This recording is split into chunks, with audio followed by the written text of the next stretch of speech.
to LOA Today. I'm Walt Thiessen. With me today is abundance teacher and money coach, Jodi Lynn Creighton. This is your daily dose of happy. We are so happy you decided to join us today. Of course, Jodi Lynn, last week we had one of the more unusual shows that you and I have ever recorded together when we were talking with Darlene about all that crazy life wave stuff. Well, by the way, I did order my patches. I got my first set of patches, so I'm going to start testing that out. I'll let everybody know, is this a bunch of hooey or does this actually work? I mean, we'll find out. I have no idea. I'm not sure what to expect at this point. I just signed up like 10 minutes ago. Did you really? Okay.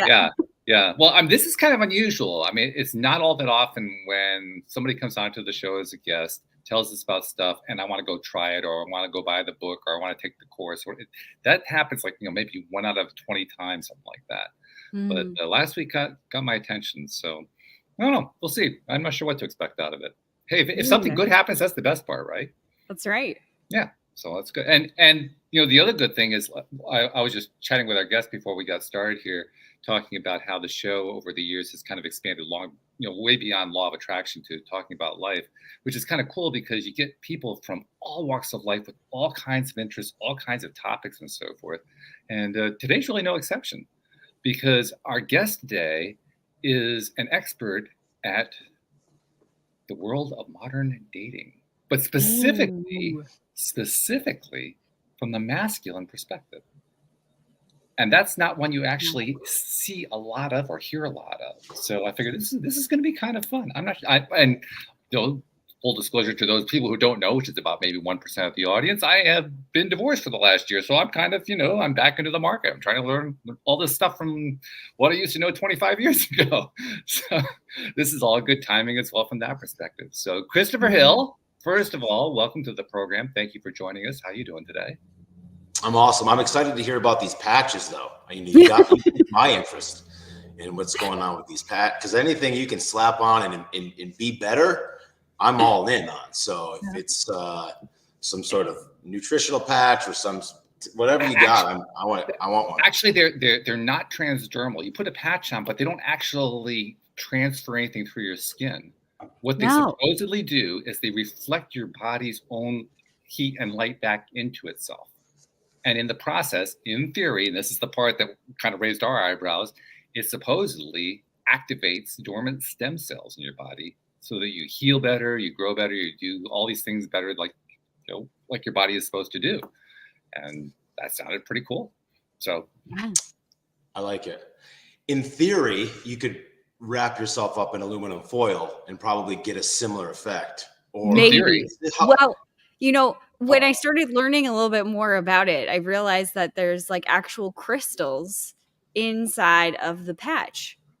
And that's what's doing the reflecting. I thought it was just like a mirror. So I was thinking the exact same thing. Hey, let's get some tinfoil here and just wrap her up. But yeah, they use crystalline technology inside of the patches, which is so cool. And then the frequency that it emits back into you from your own light, bouncing off the crystals and back in, is what causes it to create copper peptides. And then it regenerates you can't, unless you're in Canada. So I'm in Canada. So whatever the equivalent is for the United States, I can't remember what she called them. But yeah, it's fascinating and helps with so many things. So we're testing it. We're going to do it. You had me until crystals, honestly. I was kind of sold. And then when you said it was, crystals were involved, I said, that's where I draw the line. On whether I'm interested in something. Draw the line at crystals. Yeah. I'll buy something off of, Angie's List or whatever, or Craigslist. But when crystals are involved, I'm a bit skeptical. So I'm going to have to pass now. But you should just check back in like 3 weeks on our show and ask us how it's doing. And then you can make a better decision from there. Don't get me wrong. I have been given crystals, so I didn't throw them away. So obviously, I'm a little bit more. Yeah. I guess I do have a bit of a bias there. So no, I'm with you there. Hey, you're not the only one with a bias. To be perfectly honest, Christopher. I mean, because I actually started digging into more deeply, because with our guest last week, Darlene was, totally sold on. She's very enthusiastic, all these wonderful things that happen and so forth. And then I went after it with like a critical eye as I'm looking into the thing. And I have to tell you, honestly, a lot of the stuff I was seeing, I was looking at, I was saying, yeah, right, okay. Mm-hmm. The skepticism is really coming up. I mean, they cite these studies, right? These studies that show these things have produced these amazing results, and the studies have 24 people in them. Like, what? Wait a minute. Okay. That's pretty small for a study. Come on, guys. Yeah. Well, 24 amazing results, right? Like these people were better be. blown away by the impact. But all they say is that the results were statistically significant. They didn't even tell you what they were. They're just statistically significant. Like, okay, so like they have. I'm a big believer in significant. Yeah, I'm with you. I'm okay. But at the same time, I will tell a guy to do whatever he needs to do to overcome whatever hurdle he's facing. If he thinks it's going to help, then it's going to help. And I'm no different, because my wife, who's in the medical field, will say, "Hey, take this vitamin," and immediately I am turmeric. You kidding me? No more inflammation. Hey, what happened? Anything that she says, I am a big believer. I'm drinking my green shake with my ginger in it and all these things because she says it works, and I, for whatever reason, now feel 100 times better. So yeah, there's probably some of that to it too. Mm-hmm. Oh, I'm sure there is. And in fact, one of the things that I did in order to look into this more is I went to some of there are websites that actually track, ratings and complaints and all that kind of stuff. One of them is known as Trustpilot. I went to Trustpilot and checked out on this particular place. And a lot of very positive ratings, some really negative ones too. And one of the negative ones actually convinced me this was definitely worth pursuing further, because the negative one said, this is all just placebo effect. Like that didn't count. And I said, and me, I'm a huge supporter of placebo. I think it's probably one of the most underutilized thing that we have. So I said, okay, all right, I'm going to try. If it has a big placebo effect, I'm on board. Let's find out. So, it depends on how you look at it. But from their perspective, it was junk. From my perspective, it's like, this is interesting. Let's find out more. Placebo works. So speaking of, this is interesting. Let's find out more. You got to tell us about how you got involved in this whole thing about masculinity and modern dating and the gentleman approach. I mean, first of all, when I read that the gentleman being gentlemanly as a way of being attractive to women, I have, since becoming divorced, I've become aware and informed about what the current dating information market is all about. That is not in it. I can tell you that for a fact. It's anything but that. So I got to ask you, how did that come about? I have always been a big component of just like having common sense when it comes to interacting with anybody, for that matter, whether it's male or female, whether it's a sexual attraction or not. And, I grew up in a household where my dad and mom had a very traditional relationship. My dad carried this masculine role in a sense, where he treated my mom with a ton of respect, opened the car doors and things like that. And I fast forward till, 5-6 years ago, you're right. A lot of this modern dating rhetoric started to come out about like how the bad boy's the guy, like that's how you get girls. And, I've been fortunate enough to be pretty good with girls. I've had some bumps along the way, and if you want to dive into those, we definitely can. But it wasn't until I saw like the push for just like disrespect that I said, wait a minute. Like, if you think that's what it takes to get a woman, you're doing everything the wrong way, and it's not going to end well for you. And then I started to interact with more and more men in regards to this approach, and they were so bitter and resentful of everything that they basically threw out the idea of what a gentleman meant. And that's where I think it stems from, is that the approach of attracting a woman hasn't really changed. It's just that men now are more and more resentful because their tolerance for the game, if you will, or the back and forth, the dating, the interactions, has shrunk down to only a few quick interactions. And if they don't get exactly what they think they want or need within those few quick interactions, they've given up on what it means to be a gentleman. They say, oh, I'm just going to be this type of person. So that's what kind of sparked my interest. And then obviously guys like Andrew Tate come around and all these different people start to speak about what it means to be a man. And I'm like, listen, I don't know where that definition comes from, but I consider myself a man's man, and I do not carry any of those characteristics, whether it's being tough or arrogant or rude or disrespectful. That's not what it means to be a gentleman or masculine. I don't like the term alpha or beta or omega. I don't think those are relevant when it comes to understanding who you are, because those aren't terms that we use anymore. So for you to come out and say, I'm an alpha male, sounds silly to me. And I think it sounds silly to most guys who are strong and confident in their own masculinity. So we move away from that type of rhetoric and we just focus on the common sense approach to dating, because the game really isn't any different. And I know, Walt, you just got into it, so I understand that it might seem like it's a whirlwind experience, but in reality, we're just kind of playing with different tools. That's all the game is, how the game has changed. The game is the exact same. So yeah, that's my approach to modern dating, is slowing it down, taking a common sense approach, and re-evaluating what it means to be a man to you. I love that. Yeah. And doing my own research as I was learning about the information space for those who are looking for assistance, looking for help when it comes to being in the dating scene, I've become very aware of where things are at. It's been apparently the space has been dominated for a number of years by the so-called PUAs, the pickup artists, which is a very kind term for people who believe in being psychologically manipulative of women in order to get them to do what they want them to do. And when you start reading this stuff, and I have read this stuff, by the way, one of the books is called The Game. You mentioned The Game. I mean, there's actually a book called The Game by a guy named Neil Strauss, who basically dived into this world of pickup artists and became one himself and wrote this book. And you read the thing, you say, oh my God, these people are absolutely insane. But nevertheless, it's interesting you say that. It's interesting you say that, because it's not any different than if you've read any of Tony Robbins' books, right? NLP and The Game are basically the same.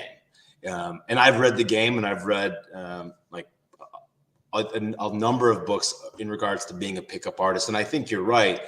If you miss the point, which is when you're interacting with a woman, there is a psychological approach that you need to have, just like as a woman naturally interacts with a man. So I don't disagree with you, but I don't promote pickup artists type of routines and the nagging and all these things that they do. But I do think it's relevant and to at least acknowledge that being a certain way, whether it's with a woman in a first date or whether it's an employer on an interview, you kind of have to know what stage of the relationship you're in. And I think that Pickup Artist, or The Game, the book specifically, does a good job. And I don't think they do us any favors by the way they explain it, but I think it's relevant. I think it can be helpful to at least understand that exists. Does that make sense? It does. I mean, I read the material. I read a lot of that material just because I wanted to find out what the current thinking was and to see what they did understand about female psychology and so forth. And I have picked up some stuff that I thought was useful, but I've also realized how manipulative a lot of it is. Oh, yeah. It's actually quite literally. Talk about treating women as objects. It's even worse than treating women as objects. It's treating women as trainable dogs. I mean, that's really what it amounts to. No, you're right. It does. The thing that I think is helpful, and again, I'm not an advocate. I'm not an advocate for the using that type of strategy to find a date. But again, I'm just playing devil's advocate here because I think it's valuable for people to understand that, especially when a lot of guys are falling into because you got to understand that when you're reading The Game and you're thinking of it from the perspective of a person who's able to take those strategies and use them for evil opposed to good, right? And that's kind of the storyline of the book. It's like these characters, they have these names, and they're like going out there and conquering women, right? That's the overall tone of the book, which I don't agree with. I think it's ridiculous. I think, and that's probably where we agree. The part that I also think is valuable, and in a way that I approach it with my clients, is I have them separate themselves from the woman themselves in the situation. And again, when you say look at them like objects, obviously that gives a negative connotation, and that's not what we're doing, but we're trying to look at it objectively. Like, what is this? Who is this person objectively, opposed to you falling in love with all of these things that you don't really maybe understand or know. And then we kind of backpedal and try to figure out a solution on how you can maybe fall in love with this person, how that person can fall in love with you, or truly show your true self to that person. And those things I think are valuable. Which I would say is not all that different from what we would have talked about 25, 30 years ago before the internet and the modern PUA and so forth. It just would have been in different terminology. I mean, at that time, we probably would have talked in terms of, well, there's a difference between lust and love. There's a difference between being sexually attracted to somebody and actually loving that person for who they are. But that would have been the terminology of that time, as opposed to the way it's discussed in this time. So I think you're right. There are aspects of what is out there that is useful. I just also look at the more manipulative side of it, and I realize that, God, there are probably a lot of, especially young men, absorbing this material literally word for word the way it's put out there, and then wondering 10 years later why they don't have a relationship. In other words, they've learned how to pick women up, but they don't know how to actually turn it into a long-term relationship, because that's not what the material actually promotes doing. It promotes, I gotta land all these. I have to land the big ones. I have to get the 10s. That's what that's the language. I gotta get the 9s and the 10s. Really? Yeah. Wow. Who doesn't want to be with someone who they consider a 9 or a 10? And I think that's like that's everybody's game, is like, how do you determine what a 9 and a 10 is? And that's where, like, what I believe that I teach in my group is like understanding the foundation of a relationship, the values, the beliefs, the bond, the purpose, the goals, the faith. And then once you have an understanding of the foundation of your relationship, then you know truly what a 10 is, because they cross all of these thresholds in a very high way. And I interact with guys who will talk to me about a relationship they're having, and this person looks this way or acts this way or does these types of things, and they think they're a 10. But then we kind of slow things down and realize that, okay, this person's 25, you're 65. Okay, yeah, they love hanging out with you, and the sex is great and all these things.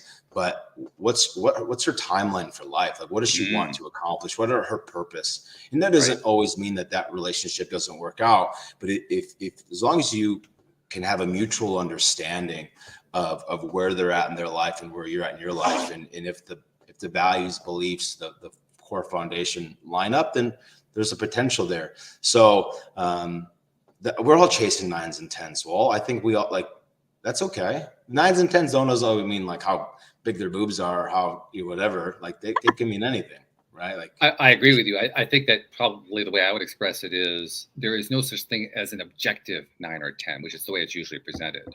Yeah, in the book for sure. Well, I think, again, the audience too, right? Those guys, they only think of the visual representation of a 10. And I even get some, pushback from the guys that I work with, because I say, hey, I'm going to help you find a beautiful woman. They go, oh, whoa, what's beautiful? I go, listen, inside out, like, beauty is the eye of the beholder. So don't just, you're the one looking at it negatively. I'm just saying the word beautiful because it represents a lot to a lot of people. Mm-hmm. Yeah. And I agree with that. That's because really a woman is beautiful to a man because he likes who she is. He likes not just how she looks, but how she is, what their interaction is. That's what makes somebody a 9 or a 10. Like, that's a 9 or 10 means that's who I'm looking for. That's the person that I've been wanting to find all my life. Exactly. Yeah. That's really what that's all about. So, well, that's cool. And I like the fact that you're including gentlemanly behavior. I think I mentioned that earlier, but I really like that because, I mean, it's going to be different from one person to the next as to how much they apply something like that. But I think it's more the attitude that's behind it. What's your attitude toward the women you're dating and the women that you're hoping to create a relationship with? Because that attitude is not only going to play a role in the initial attraction. It's going to play a role in how your relationship plays out, if it plays out at all. And if it does play out, you want it to play out well. Well, that's one of the key elements to it. It's not the only one, but it's certainly a key one. You know, I think in regards to the way that the men treat the women, they know what to do, right? A lot of them know what to do. Again, it's like an interview. They know they want to get the job and they know this is a perfect fit for them. But the way that they approach the interaction or start developing and progressing through that interaction is different. And the gentlemanly behaviors that we talk about don't always go like, we're not always just talking about how they interact with the woman. It's really how they interact with themselves to prepare for that interaction. So most men, they know how to act like a gentleman. Most, not all, but they do. And I don't need to teach them how to be a gentleman. It's really just a self-reflection. And that's why I'm a big component of like making some external changes in your life to start transforming how you're approaching the relationships internally. Because if I can help you change externally a little bit, then internally you'll start to realize that the way that you're interacting with this woman or the women around you might be wrong. And a lot of guys will say, oh, there's not a lot of 9s and 10s, right, around where I live.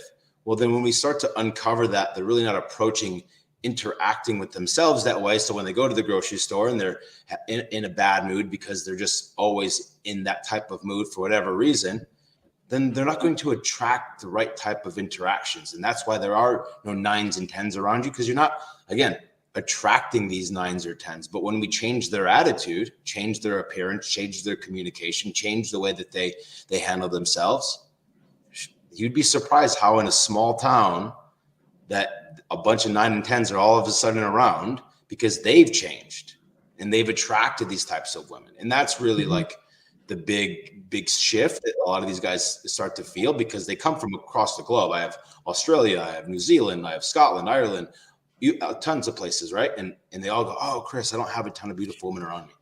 Let's reserve that for the latter part of our relationship when we go out there and start interacting with people. And if you're nice to people in the street, you would be surprised that behind that person is actually maybe someone really beautiful, and you might not never noticed it because your head was looking at your feet opposed to looking up and smiling and interacting and exchanging hellos and goodbyes.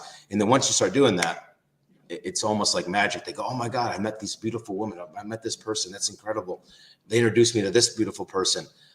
You know, and you're like, okay, like, because you're now radiating beauty, attracting that. So, it's relevant. I like that too, because really this is true for any topic that we could possibly bring up, but it's going to especially be true with relationships. And that is, you want a good relationship, you got to work on yourself first. In fact, that's where you have all the control. You really don't have a whole lot of control over who they are, but you have a lot of control over who you are and more importantly, how you project yourself. Yeah. But it's the part we easily skip. Yeah, I think, you know, like in any relationship, right? I've been married now for 8 years. And you know, it's, you have to understand it is a roller coaster, regardless if you are just starting to interact with somebody and, or you're dating or you're getting married or you're separated, or you can't expect the same sort of behavior from the person that you're engaged with all the time. And when you question their behavior because it doesn't align with your expectation, you're setting yourself up for disappointment. And a lot of guys will say, Chris, I'm losing it. This girl, we got along really well. We went on a couple of dates. I think this is going to be someone I can be with for a while. And then 6 weeks later, they go, Chris, she lost interest. And I said, well, what happened? And they go, well, you know, I would text her about hanging out and she didn't want to hang out anymore. And I said, why?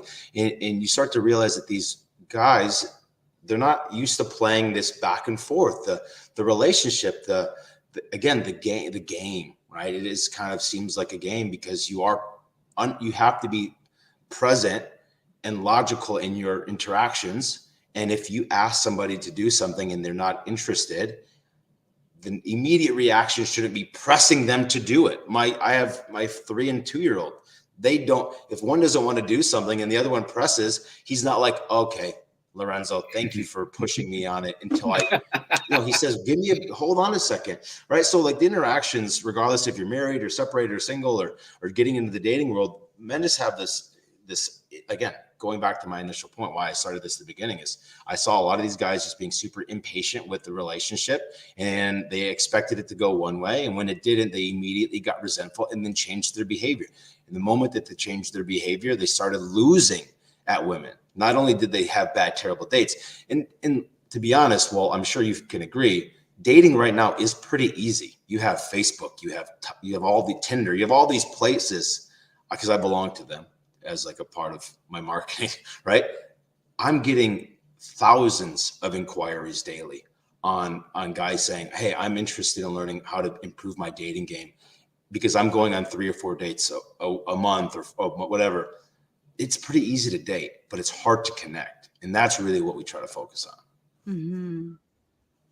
It's an interesting observation. The reason I say it's interesting is I compare my experience now with the dating apps, which I have dabbled in. I have worked with them a bit, compared to the prehistoric age before the internet, which was the last time I was involved in the dating world.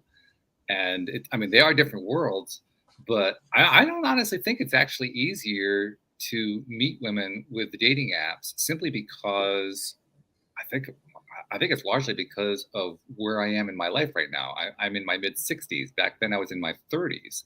When you're in your 30s, there are a lot more women that you have a potential to interact with, that you have at least some chance of finding somebody pretty quickly to date or to get to know or whatever. I'm finding it's less true the older you are. Now, I could be like you were describing. You were describing earlier the guy who's in his mid 60s dating the woman in her mid 20s. I tend to stay away from that. So I find myself interacting more with the older women. But among the older women, it's first of all, the psychology is quite different. It's not the same as a younger woman.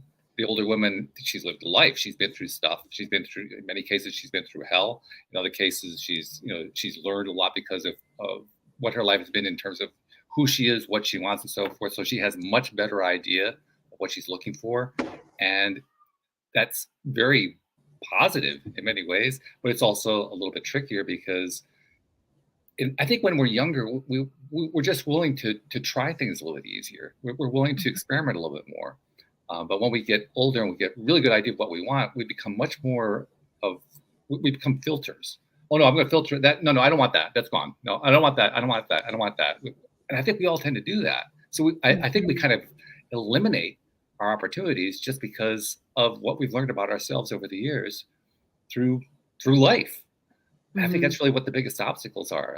For myself, I'm noticing that. I find myself often reminding myself, I need to just get the filters out of the way and take time just to get to know people. Stop filtering in advance. That I think probably is the biggest thing that gets in my own way. Yeah. I think that's the same for all of us, especially the older clients that I work with, because it's a race against time. They feel like they're out of time. They want to rush the process. You can't rush the process. Well, you have to, right? You have to approach any relationship the same way. And unfortunately, when you are divorced later in life, your natural instinct is just to try to rush the criteria. I'm just going to bump up my expectations here so I have a smaller pool, but a more concise pool, because this is what I think I need and what I want. But in reality, you don't even know what you want. You think you have all of these particulars that you want to kind of check off, but you haven't really interacted with anybody else for a very long time.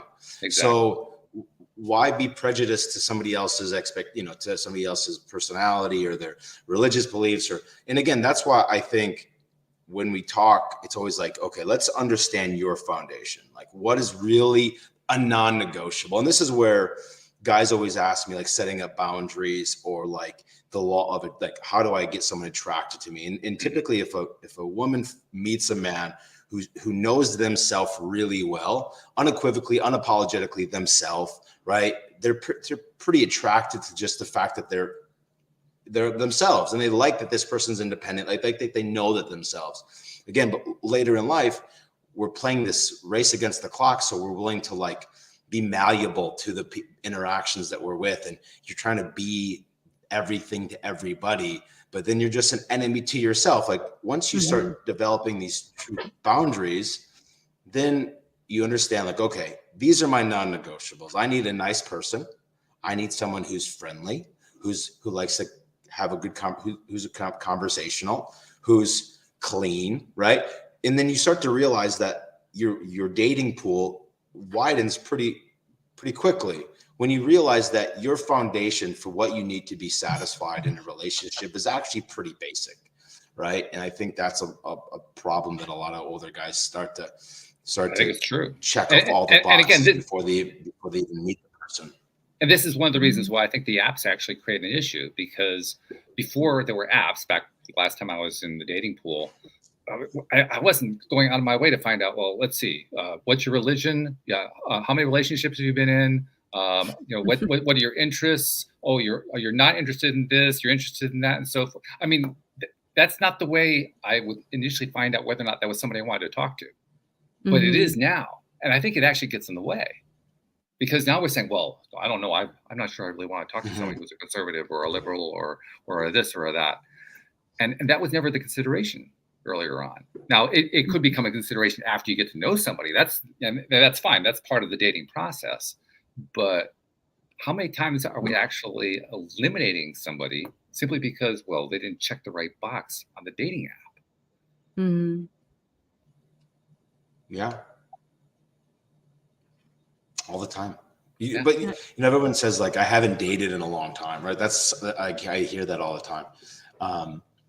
But dating is nothing more than making friends. Walt. Yes. Like, so if you've been able to make friends in the last 25 years, it's basically the same process. The only difference is hopefully after you become good enough friends, you get to have sex and then move in together and then do more things together. But that's the only difference. To be honest, right? Like, so it's all about like lowering the expectations that you have for yourself, lowering the expectations and kind of the far-sightedness that most guys have, rather than looking so far down the road. Just look at one step in front of you and say, okay, we're having a good conversation. Like the first exercise I have my guys do when they start, once we're ready to even start getting back into attracting women, is let's just go to a place that you enjoy, whether it's a pool hall or a football game. 90% of my guys will find a date when they just do something that they enjoy doing and are open to just enjoying what they do. And that's it. That's our first exercise, is go to a football game with a friend and have fun and just try to make a friend. Say hi, create some small talk, because I don't like my guys on apps. And a lot of times I tell them not to have the apps because it's a crutch, and then it's a crutch that starts messing with you mentally. Why did this person not do this and do that? Because communication is 89% nonverbal. I'm supposed to be this Shakespeare of pickup games and say these wicked, clever, witty, everything that I say is supposed to be this off the cuff, awesome remark. And the woman's going to just fall in love with 4 pictures I selected over the last 20 years and a few quick lines. No, that's not how relationships are built. And if they are built that way, it's built on very shaky ground. Yeah, they're not going to last real long. Yeah. Well, and I think that there's a difference too when you are on an app and you're talking to somebody through your phone, not even like on the phone, but through like text message or messaging. And then all of a sudden you meet them and it's super awkward. And then you don't know how to be in front of them. There's all of that other stuff that goes into it. Like, like you said, communication is more than just what you're saying. And now you got to come up with those things in front of somebody. And you tend to be, I don't know, I found anyway, when I was in the dating game, that I tried to put on more of a show when I first met somebody that I'd been talking to from a dating app, because I didn't know how to be myself or what that was anymore, because you're trying to put on this facade. Because they can't see you. They saw your 4 pictures and that's about it. And it's the best pictures you have. That's it. Yeah. And it's a collective effort, right? You have all your friends huddle around. What should I say? Hey, this girl seems interested. What do you think? And then it kind of throws the natural interactions out the window. And that's really what, again, if you truly know who you are, it's easy to communicate because you're just being yourself. So that's why I'm like, the whole idea behind me being a dating coach just started because I have a really good relationship with my wife. I have a really good relationship with my ex, who I have a daughter with. I have a good relationship with my ex-girlfriends. And everyone's always like, Chris, you're not the best guy, but like, why do these women continue to have relationships with you? Why do I have an ex-girlfriend from high school texting me and my wife says, hey, Brittany, how are you? I know you dated Chris when he was 18. Why do you still find the need to say hi and happy birthday and check in on him? And it's just like, they appreciate that I'm always who I am. I'm not always the nicest guy, but I'm really authentic. And when I started meeting guys that were older and they were having a hard time connecting with their wife, let alone their ex-girlfriend from high school that still checks in on them, I said, I can help these guys. Like, let's talk about the importance. And I think the other thing that comes along with being single, anxiety, depression, like, men that are older and lonely don't go very far, period. And I saw that firsthand with some family. And it was sad to see someone, an uncle who was the life of the party when he was married to my aunt with my cousins. And then all of a sudden they get divorced and he's like, in a wheelchair, he's like not taking care of himself. He doesn't come out. You're like, man, it's only because he doesn't have the purpose. Right. And I saw that and I was like, okay, like all of those things kind of compounded into the way that I approach my interactions with the guys, right? They're not individual events that sparked any significant change besides, people say they read these books or take these courses on how to pick up women or build strong relationships. Those are all great. But when you have experienced all these different types of relationships and you can kind of pull from their experiences and in the pros and cons, then you can help a lot of guys from a lot of different backgrounds. Yeah, that's really the key right there. I think the different backgrounds, because everybody is different. I mean, we human beings in general have a tendency to summarize and to say, well, this person fits that category and this person fits that category, but we're not categories. We're individual human beings. We all have our own individual ways of thinking, being, doing, feeling. We're different individuals. And if you're an individual who's trying to fit a category while trying to establish a new relationship, you're only going to trip over yourself. But like you say, that's not, and I experienced this with myself. I mean, I've only been out of my marriage for the last year, and partly for the reasons you were talking about, because I did feel like, yes, okay, I'm more advanced in life. I felt like there was an urgency to try to find somebody. And part of it, to be honest, was I liked being married. I loved the relationship. We had a really good relationship for the first 20 years. It fell apart in the last few years, but the first 20 years were really good. I wanted that back. I want it back now, and I don't want to have to wait. Of course, it doesn't work that way, but that was the feeling of urgency. And I think part of that was, first of all, recognizing that I still needed to go through the grieving process of having lost the relationship, of having lost the marriage. And it was also just going through the process of reacclimating myself to, hey, it's okay. It's okay where I am right now. And yeah, if I really want to find somebody, I'll find somebody. I don't have to get manic about it. I don't have to get all worked up about it. Just like you were saying, you develop the relationships, develop the friendships, and let them play out the way they're going to play out instead of trying to make it happen. I think that's one of the reasons a lot of guys today are looking to not just the apps, but to the programs, to the classes and the PUAs and all the so-called experts out there, because they want to make it happen. You can't make it happen. That's not the way it works. You can't make a relationship happen. Good luck, but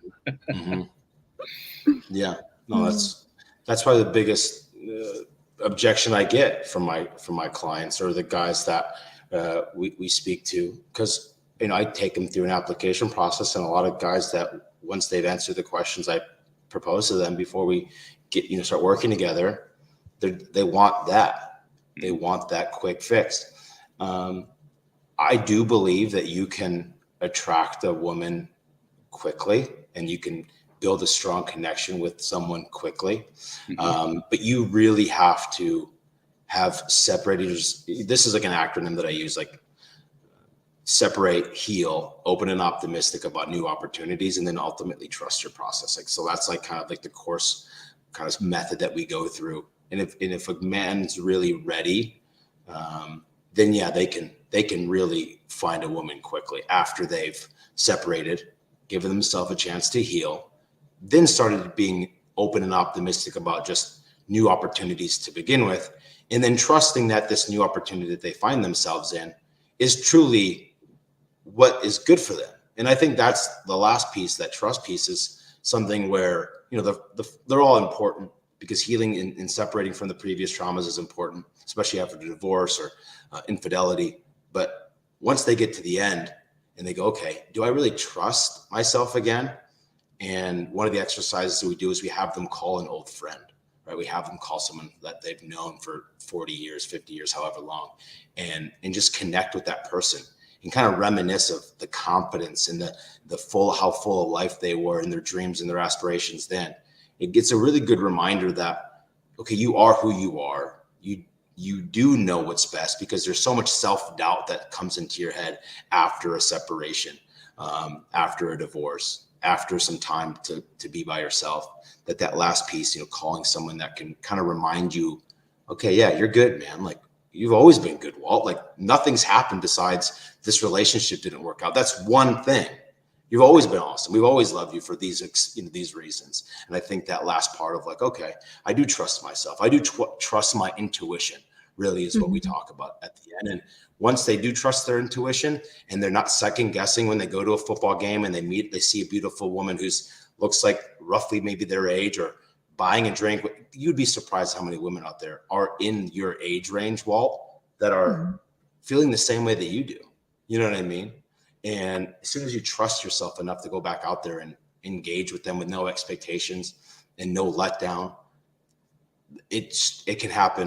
It can happen quickly. So once they do find a girl, it doesn't take a long time, because they're ready. Actually, I wouldn't be surprised. I've gotten to the point now in my own orbit where I have been meeting a number of women and having conversations with them, and actually they're becoming friends.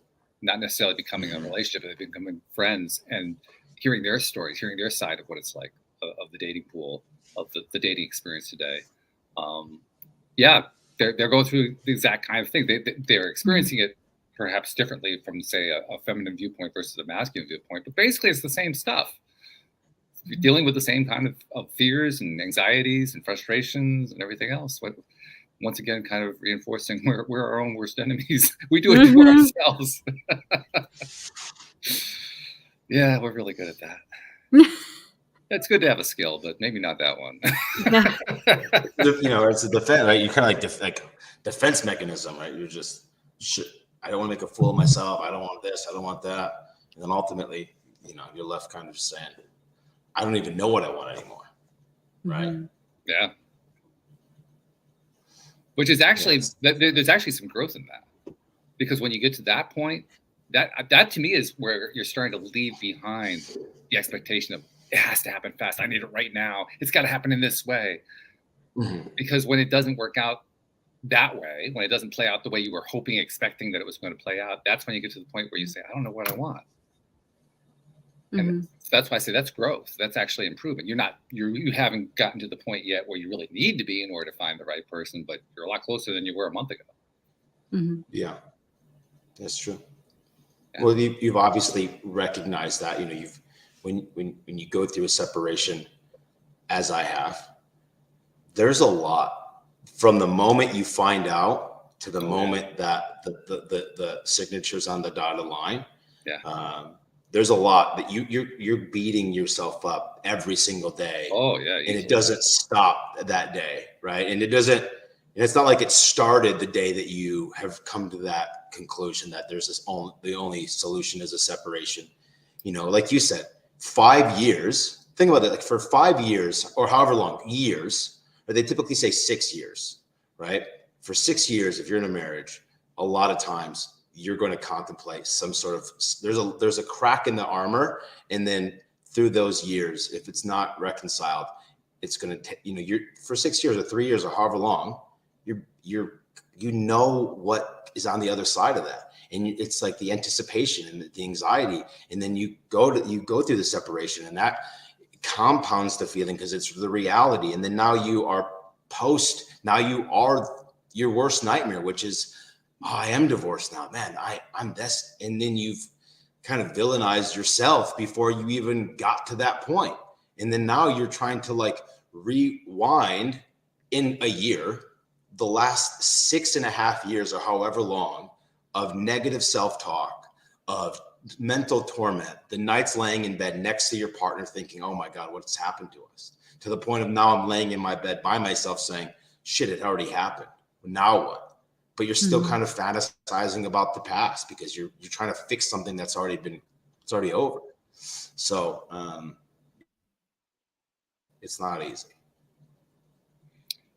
Yeah, they never promised it was going to be easy. They never said it was going to be easy, did they? I mean, I don't think they ever did. They don't talk about that. Not really, no. Yeah, you meet with whoever's marrying you, and that's not what's on the agenda. No. Yeah. No, it's not easy. I don't think it's supposed to be easy. One of the things that's always surprised me about relationships, particularly primary relationships, is how the relate part so often gets kind of dropped by the wayside. And I think it's really relevant to today's topic because it really starts right at the beginning of when you meet somebody. But it also has to continue after you've met them. It's both. And literally with my marriage, that's what happened. The last 3 years, we stopped relating. I mean, I was still trying to relate. She kind of pretty much shut down entirely. So the relating stopped. The first 20 years, we were relating like crazy. We were sharing everything. We were talking about all kinds of stuff. And then it just kind of stopped. And there was a tipping point. I think I know what that tipping point was. But nevertheless, it just kind of stopped. And we skip over that. I know I skipped over it because honestly, Chris, when the relationship ended, I was surprised. I was blindsided by it. I didn't expect it was going to be over. And part of the reason I expected it was not going to play out the way it did is because my ex is a former psychotherapist, and she knows how important the communication side was. So I figured, oh well, she'll tell me when she's ready. I've been trying to get her to, but she's not willing to. So she'll tell me when she's ready. No. That's not what happened. She never did. The relationship, it just ended. Bang. So once again, the assumptions about the relating rather than the actual relating got in the way. Yeah, it's I always kind of chuckle when because 90% of the guys I talk to will say the exact same thing. I was blindsided. It was fine until it wasn't, and then you kind of have to take a step back and realize that it wasn't fine. Obviously, she was thinking about this way before you, because if she is a psychotherapist, she's a psychotherapist, right? So she has ran through her head for years on where did Walt not be the guy that I married? Because this is, right? So, and what I was just talking to my group about the book Extreme Ownership by Jocko Willink. I don't know if you're familiar with the book. I don't know. But are you, Jodi Lynn? Have you heard of? Do you know who Jocko is? No. It's a really interesting book. If your listeners should check it out, I think it's worth a read, especially when it comes to like owning the reaction to anti-action. So, and I was taught this at a very early age. My girlfriend cheated on me, and my mom asked me why I was crying, and I said, because this girl cheated on me, and she said, it's your fault. What do you mean? You were always doing your own thing. You never checked in on her. And she just said, it's your fault. I go, Mom, like, what do you mean? I always gave her whatever she wanted. She's like, no, but you obviously didn't. Obviously you didn't, because she left you and she cheated on you. She found somebody else that could do what you thought you were doing. Maybe if you checked in on her, maybe you could. I was 18, right? And from that point forward, I was like, oh man, I gotta check myself. I gotta understand where I am in this relationship. Is my wife happy today, 8 years in, 2 kids, 2 businesses, 2 houses? Yeah, right now, but is she gonna be happy tomorrow? I don't know. Maybe, maybe not. Let's check in. Let's see how she's doing. What else do you need to make sure that you're happy, babe? You know what I mean? Let's talk about this. How's your career? How's your spirituality? How's your purpose? How, because my wife and I have an interesting relationship. She was married for 20 years. She's 7 years older. She runs a business in Seattle. I run my business internationally. We have 2 kids that are in school here. We have 2 kids, one in Canada, one in Atlanta, that we frequently see. There's a lot of opportunities for things to go awry. You know what I mean? But we're always kind of checking in. Does that mean that the relationship is on 10 the whole time and we're always madly in love and things are great? No, of course not. But we're aware of that speed. Okay, my wife she got back from a trip for work, and I know that it's easy to make a decision on one interaction. But when we're in a relationship, we have thousands, hundreds of thousands of interactions. I'm not going to put too much emphasis on this. I'm not going to let that interaction define me, but I'm going to acknowledge he does need some more space, or maybe needs some more support.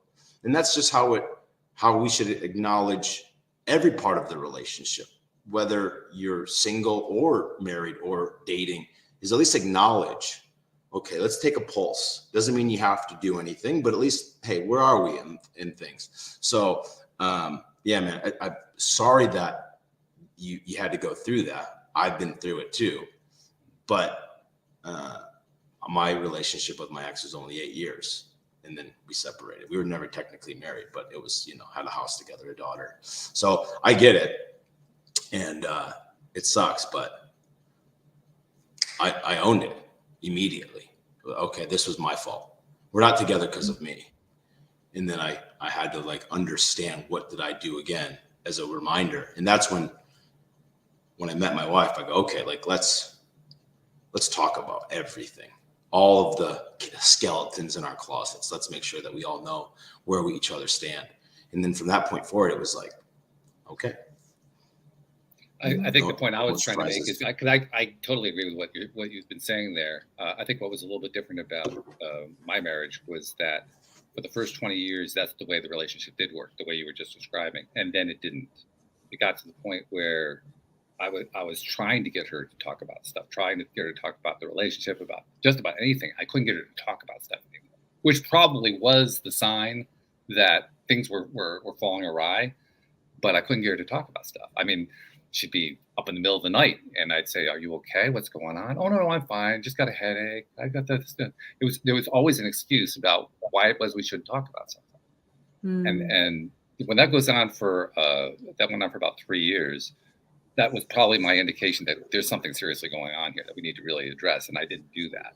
So I guess in that sense, I need to own it. But I think probably the biggest thing that I took away from it is it's not just one person. Mm-hmm. Both. I mean, it takes two to tango is what the old cliche is. And I think it's true in a relationship.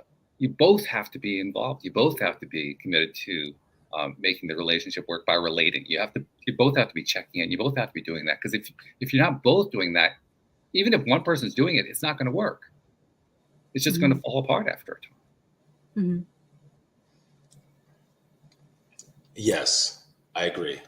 But I don't agree that you couldn't, if you were really present in the relationship, understand why. Because if you've been with someone for 20 years and all of a sudden they're not sleeping at night and you have no idea, how present are you in the relationship? I think I'm going to defend myself on that one. I was pretty present. And let me tell you why I think it was changing at that point. There were a few things that were going on. One, the turning point was when she got very, very sick. She got what they call Graves' disease, otherwise known as hyperthyroidism. Put her in the hospital. And from that point on, that's where the relationship started to deteriorate. Now, how did we get to that point? We got to that point basically because she worked herself to death on her business. We both had businesses. And at that point, her business was the dominant one. It was the big money maker. And I was helping her on the business side of it, because that was my skill set was more on the business side. Her skill set was more on the service itself, as a gardening service. So I was trying to help her move more in a direction of better management of the business, to basically take pressure off of her. And to be honest, she was kind of resistant about that. So we had this thing going on where everything became about that cycle of stuff. Now, was I remiss in terms of looking beyond that cycle of stuff? Yeah, probably was. But to be fair, that's where all of our attention was for both of us. So that's why I say it really takes two to tango. Yeah, sure. I definitely played my role in that. So did she. And the thing that I think is really important there is there's nothing wrong with that.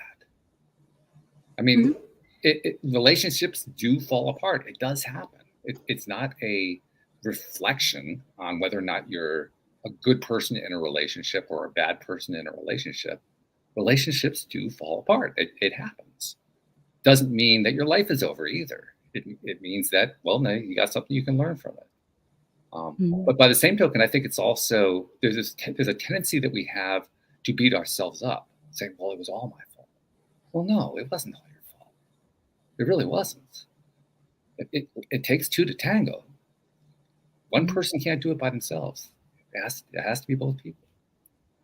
And I think it's interesting too, Christopher, you're talking about your program, and one of the first things that you start with is getting to know yourself. And I think that was the biggest learning curve for me before I met my husband, was in taking that responsibility for different things within my relationship.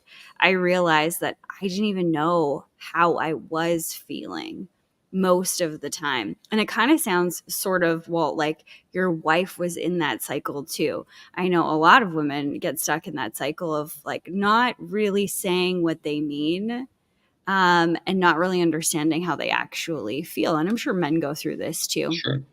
But not being able to vocalize that or talk about it. And that's something that I really paid attention to getting into the relationship I now have with my now husband. But constantly asking myself, like, how do I feel? What do I feel and why? Like understanding why I'm feeling the way that I'm feeling. And I've talked about it lots on our show here, of just different things that I have learned that were so profound from getting pissed off at my husband. You know, I thought he was making me angry, but really he was reflecting something that I needed to heal. And I think that's where relationships really blossom, is that internal work that we do with ourselves and the reflection and that relating that we do with that other person. That gets to be the beauty of it all, I think. Yeah, I agree. And well, I only push back because I think it's something that there is an extreme, right? There is I blame myself full-heartedly, and then I pass the blame on somebody else. Mm-hmm. And you're right. Of course, it takes two to tango. And I'm a big believer in taking responsibility for whatever actions you may have had or what actions they might have had, because I know it's not a one-way street. And Jodi Lynn, like you said, it is a lot of it is our own understanding before we can acknowledge. And maybe in the previous relationship, Walt, that person was in a position where they weren't sure. So how could they have conveyed that to you? And again, I hate that people go through that, right? Because it sucks, and we've been through it similar. But I'm just a big component of, like, regardless of whose fault it is, I'll take it. That's mine with my guys. I say, okay, we take it. So if it was, for me, in my experience, because I've been doing this for a long time, and over 3,000 guys have come through my program.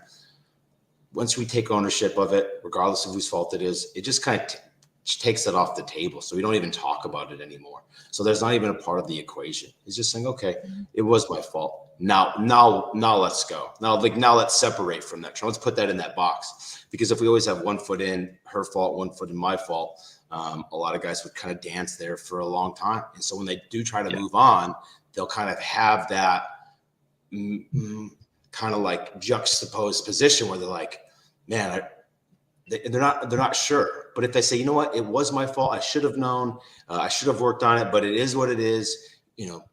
I wish nothing but the best. When a guy can say that about his wife, it's such a freeing feeling for my guys that they're just like, yeah, I'm super happy for my wife now. She's married now and she's got kids, or she's dating again. I'm super happy for her. We have a great relationship. And, I apologize to her for not noticing her stress earlier. And she thanked me for that. And getting that text back from her was absolutely, amazing for my self-esteem. And a lot of guys aren't ready to do that, right? Well, it's like, no, I'm not. That's not what I'm going to do. But some guys do. And once they do, they feel a lot better. You might not, but yeah, that's well, I think I do pretty much the same thing. I just do it differently. I don't do it in terms of, for myself anyway, I just don't think of it in terms of who's to blame.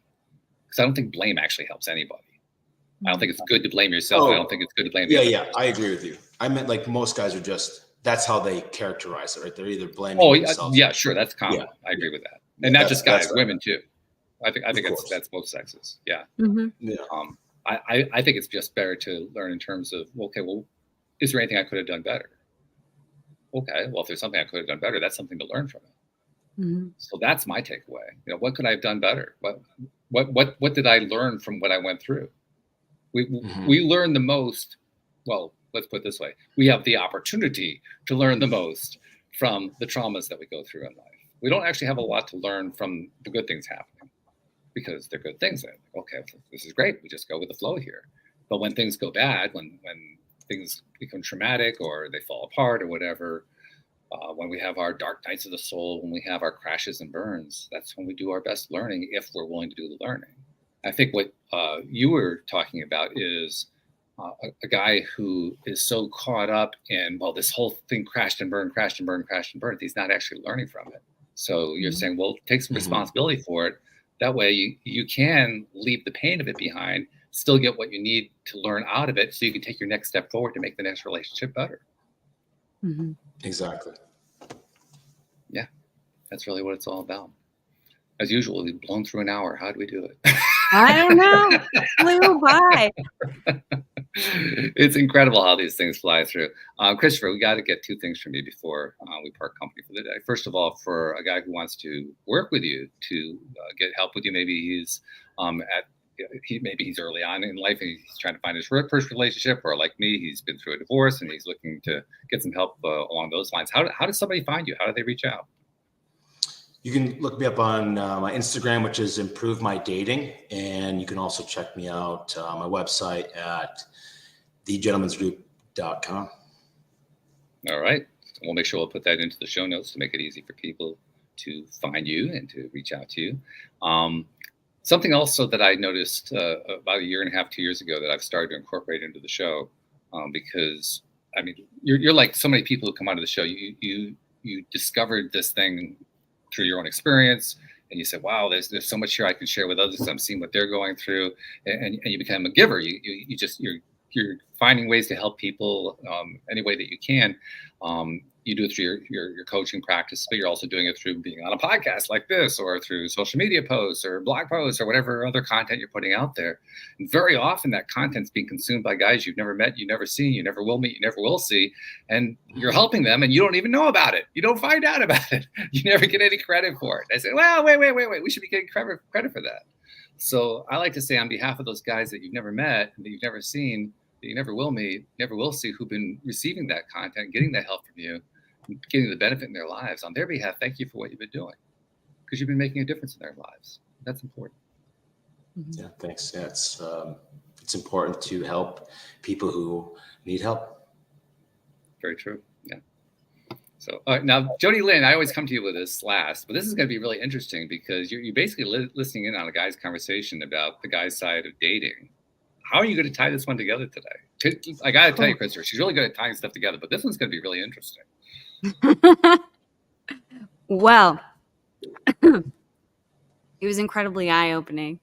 And I think that the most enlightening thing for me, sitting from a female perspective, from a woman's perspective, is that men think a lot like women. And that I never really never really thought about it before. Never really saw that side, that vulnerability, that feeling of fear, that, you know, that feeling of I need a relationship. I thought that was all women's thoughts and feelings. I never really fully realized how much men go through it. So I have a greater respect for you know, what men are going through the single life, and, you know, what my husband went through before me. I think that's the beautiful part. And I think to tie it all together, at the end of the day, we're all just looking to be loved and to love somebody. And I think that's the beautiful thing about relationships and what you're doing in this world. So thank you, Chris. Thank you. She did a good job, Walt. She did a great job. She's good at this. Let me tell you, she's really, really good at this. Yeah. Thank you. So again, thank you, Chris, for sharing your expertise, sharing your story, sharing your knowledge, and I'm sure guys picked up on the information that you put out there. I'm sure there was somebody out there who said, "Yeah, okay, yeah, I got to take that one on board." Yeah, hopefully, yeah, we're always here to help guys, because it's just not easy right now. It's not easy for guys.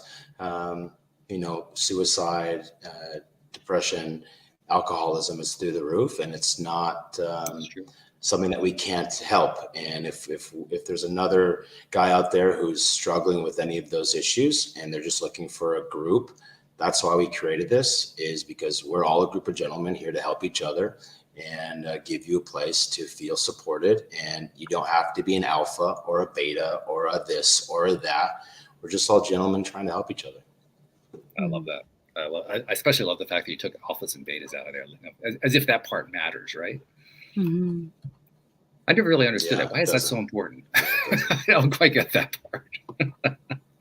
But anyway, thank you so much for being on the show, Jodi Lynn. As usual, thank you for all your wonderful insights. Thank you to our podcast listeners everywhere. We'll see you all next time here on LOA Today. Goodbye, everybody.